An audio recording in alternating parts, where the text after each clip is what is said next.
Bien, vous avez mis au point le style de sous-titre qu'on va appeler un sous-titre de 3e niveau, mais imbriqué. Il est imbriqué dans le paragraphe. Voilà. Alors, au départ de ça, il va falloir faire un style de caractère. Donc, menu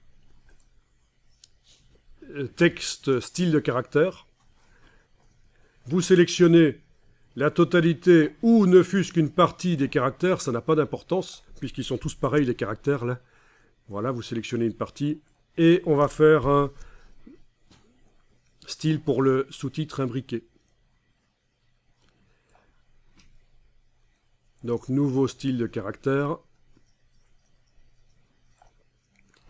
D'après aucun, et je l'appelle titre de 3e niveau. Et je vais dire qu'il est imbriqué. Voilà. Ok. Autre chose à propos de la couleur que j'ai créée, je vais aller lui donner un nom particulier. Comme ça, si je veux modifier rien que la couleur des titres de 3e niveau, je pourrais le faire par le nuancier. En double-cliquant sur la couleur, je n'aurai pas besoin d'aller modifier le style de caractère. Alors, menu, fenêtre, couleur, nuancier. Donc, la couleur que j'ai créée, elle est là en bas. Tant que j'y suis, je vais aller double-cliquer sur elle.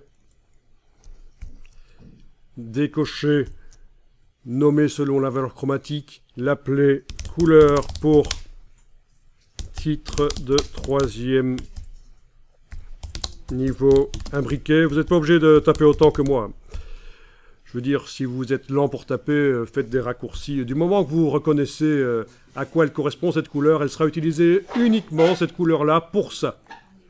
Si vous prenez l'envie de l'utiliser à un certain moment pour autre chose dans le document, vous risquez d'avoir des problèmes quand vous allez vouloir modifier la couleur des titres de 3e niveau imbriqués. Ça va modifier aussi les autres éléments qui utilisent la même couleur. Donc c'est pour ça qu'il faut faire gaffe. Et vous voyez qu'ailleurs...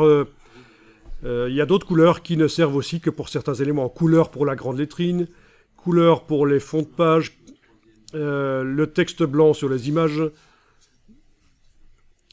couleur de fond de bloc d'extrait d'article, couleur des titres de second niveau, voilà, blabla, plein de choses. Donc c'est intéressant de nommer ces couleurs comme ça. D'office, dans InDesign, les couleurs sont globales. Si on modifie la couleur dans le nuancier, ça modifie dans le document. Dans Illustrator, il faut le demander, la couleur globale. Quand vous faites une couleur dans Illustrator, elle n'est pas d'office global, mais c'est possible de le faire.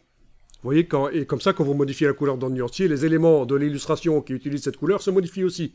Bonne astuce pour faire des tests dans Illustrator. Vous pouvez choisir des couleurs pourries au départ et vous les modifiez après dans le nuancier. Et vous prenez votre temps de choisir les bonnes couleurs.